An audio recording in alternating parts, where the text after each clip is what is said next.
Welcome to how to make a sonic blaster from Doctor Who. You need this car part there, this little small cans you have candy in, pipes, plastic sheets. No, we will not use that one, but we will use foam and blue plastic. So we start with doing a pattern and cut it out from it, and I have just take a picture of it from the side of the screen and just draw it off at the size that it's supposed to be and fit my hand. And then we're gonna just draw it out,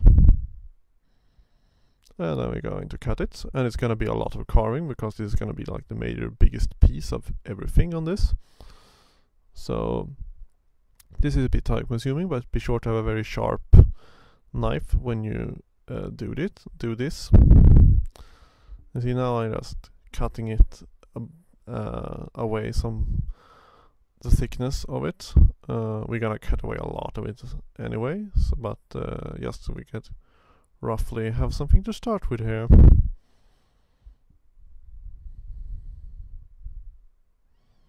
And be sure to have a very long and new blade, so it's very sharp, and so also coffee. And then we're gonna draw out some lines on this here, so you can just eyeball it where it should supposed to be, so it should also match up, because then we're gonna carve it out, but not carve too much because it's gonna bend over the whole thing. So you see, I'm trying to look at the screen the same thing. Let's do this, and you see that's how it is roughly. That we're gonna have that, and then we're gonna start to shave it off to get a more rounded shape.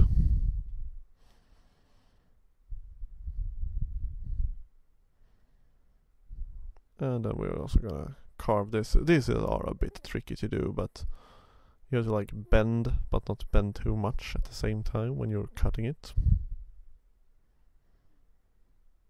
And if you can hear my cat in the background, that's what's purring. I cannot make the cat stop purring.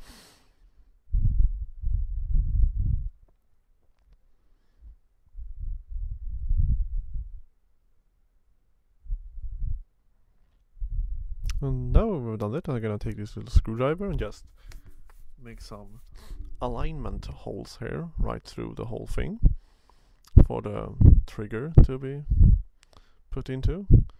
And this is quite soft, so just add a little bit of pressure to it. And to make this very exact and rounded, we are going to, well, first we're gonna cut off some more there, I see.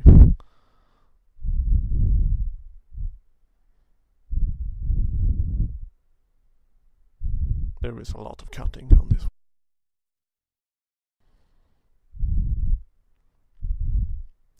So we're going to shape it down and make it as round and comfortable for your hand as possible.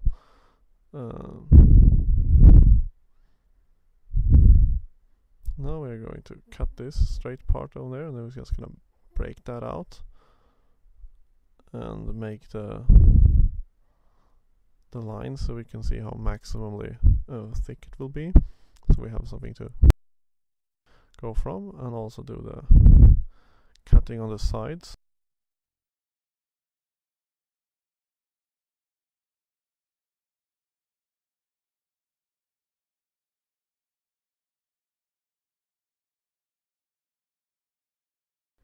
And also like keep on drawing the lines so you don't keep track of it. And then we're gonna have to take this pipe, and we're going to make it a bit more sharp by cutting out this. So you just have to spin it and cut it out, and do this with a separate knife, because you want your really sharp one to still be sharp, so you can carve in the foam.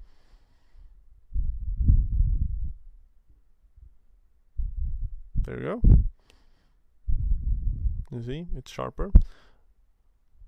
And then you're just gonna push and spin this at the same time. And the little holes I made earlier make it like guide it to, so it just goes straight through in that line.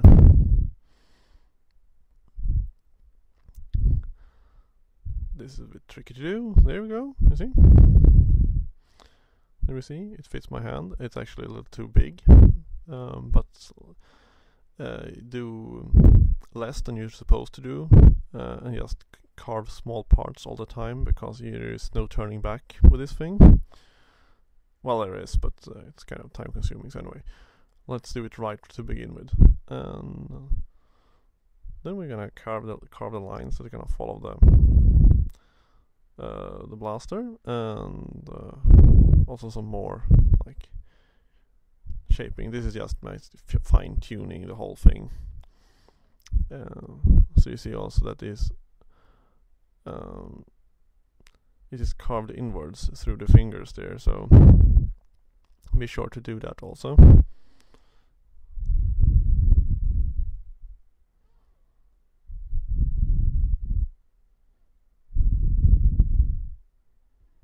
And then we're gonna do these little side lines that it has for some reason, because it looks cool.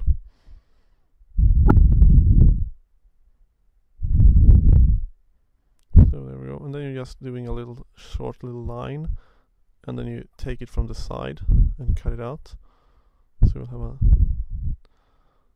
nice straight line.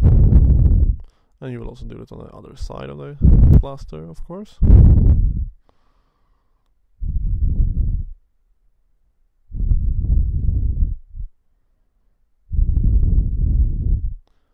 See, it's gonna look something like that. It's gonna feel it probably will take some more fine tuning, like you see I'm doing there, a little bit more fine tuning, because I choose to make it smaller so I can fit in the trigger. You can make your own trigger by just have a flat piece of plastic there. It isn't that true, but I choose to use another trigger, which you will soon see. This little trenches that you have on the side here, I'm just gonna mark them out and very easily cut them out with a knife. And I'm also going to do the hole on the side. It's gonna have translucent plastic inside.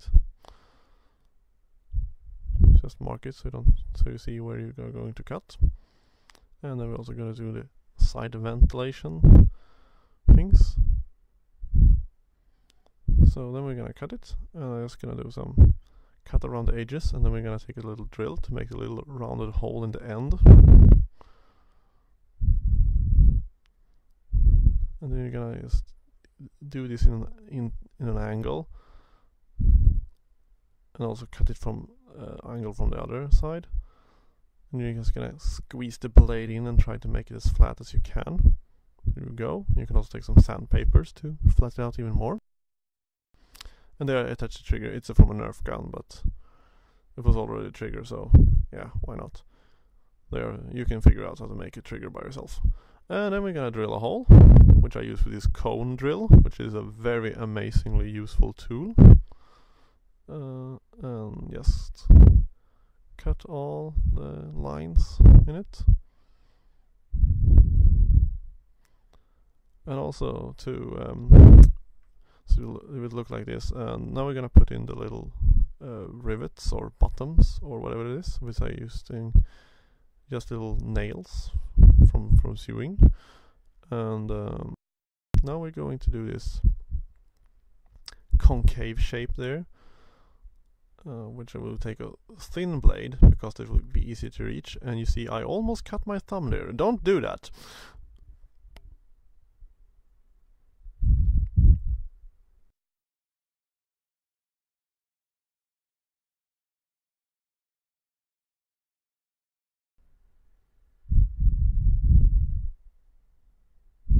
So you see I do the lines there. Those are very good for guiding the blade down.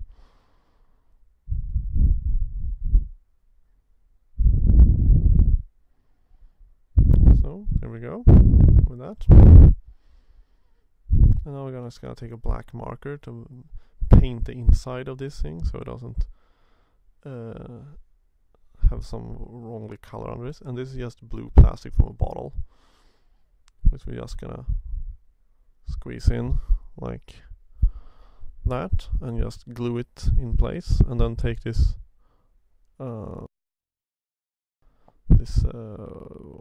whatever you call it. It's a hose. And then we're going to make a little line for the finger metal guards. Just make 2 lines and then just scrape it off. Make it a little bit smaller so you can squeeze in so it will sit tight.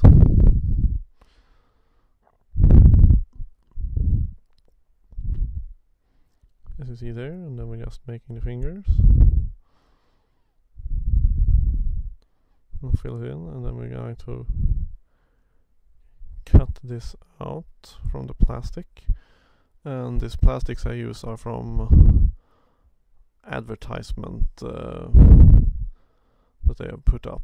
So I asked them, oh, can I get this? Yes. And I think the material is called Fomalux.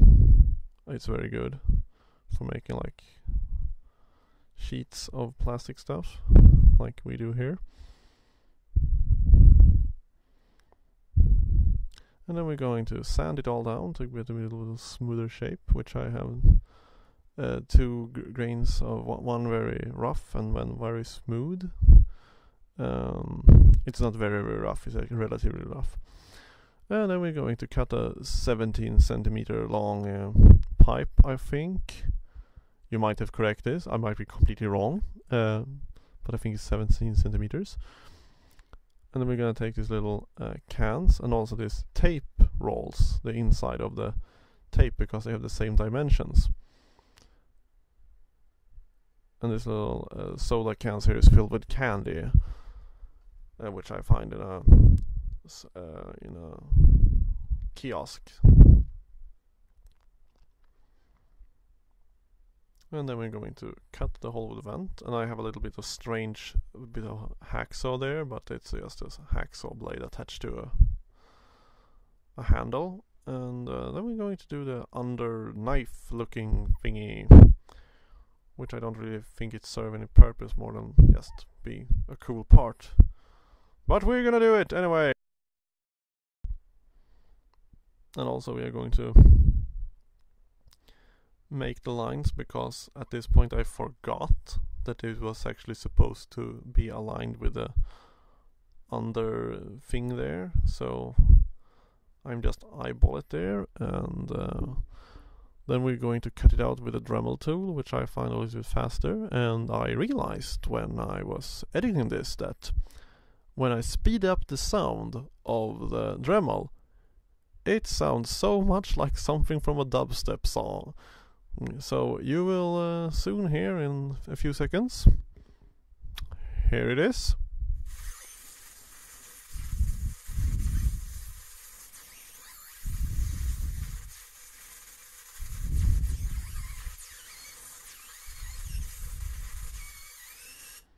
You can email the remix if you do one of that sound. Anyway, so now we're gonna keep on with a underring blade here. I'm just gonna take the template of the plastic part. I'm gonna cut out this here.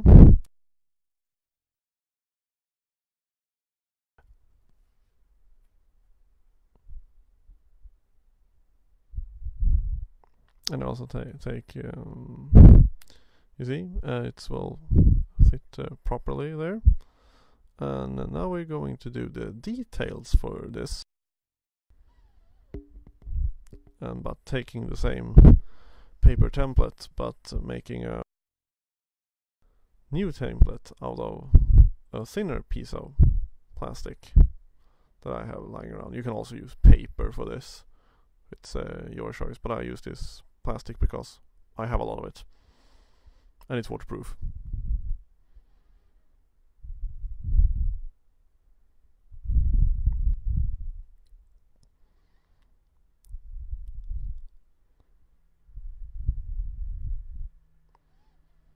And also the more prep work you do on this, the better it will turn out in the end. So there we're going to just cut this out with a knife, and it's absolutely no trick to this than just cutting it out like you normally do, which you will see me do there, but it's a bit tricky with this plastic, and I'm trying to keep everything in camera, which is a bit harder. So this camera doesn't have any wide angle lens. But that's just technicalities, but I think you see that I'm cutting this out properly by brute force, pushing it down. And then we have done a template there. So we're also going to do another one for the other side, which is just mirroring the whole process.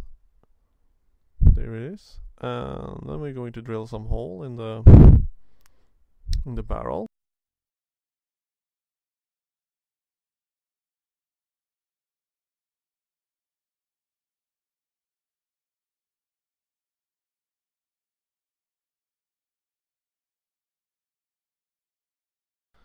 And also this pipe parts there that I show you can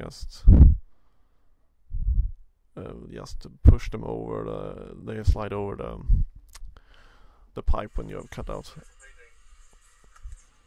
Yes, and then we have painted. We are going to prepare it to paint first by masking off everything that on this foam, because this foam doesn't like aerosol spray, it melts.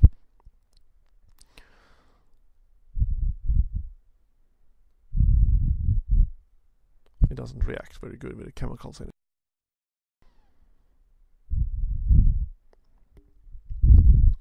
And then we're going to put a plastic bag around it, because it's a large area, so don't waste all the tape that you have at home. And you'll see that I do some fine adjustments there, because the more you prep work things, the better it will turn out in the end. So there we go, and we will have this. So it's basically 3 parts. I will go and paint.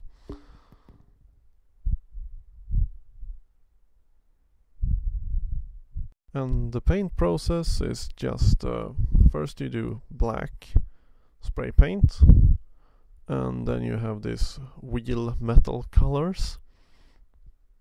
It's not harder than that.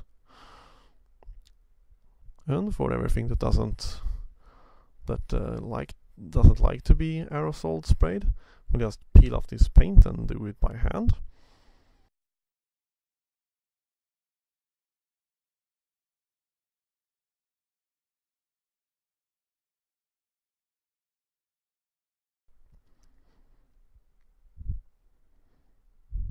Then we're going to slide it in, because this is actually only 3 parts that are put together with each other. It's actually a 4th part, which is a plastic tube that's going to be inside of the barrel. And that barrel, I put the plastic plastic tube I'm going to put inside it is because I'm going to fit some blue LEDs in this later on, but that's for a completely different episode. But if you are a smart person, you just buy a very small blue LED light and put it inside it. So now we're done the lines there with black, and also gonna paint the rest of it brown, because the black part is later we're gonna make with metal. So now we're just gonna make it brown, which will look very synthetic like that. But if you follow me, we will see how to make it wooden-like. So we are going to paint some metal paint here, just to make it match the rest of the metal parts. And now we're going to do lines, just make different lines. Like, look at how wood looks, and you will see that there's a lot of lines from it. So I'm just gonna keep on doing these lines, and it's actually dark brown mixed with yellow color to make it look like more wooden. You can spend hours trying to make this more wooden, but I'm just doing this a little bit quickly here.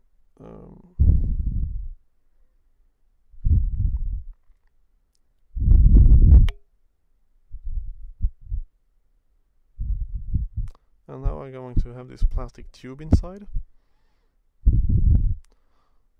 which is actually for buttons, but there we go, the finishing product. So please subscribe and look for so I can post more of these things.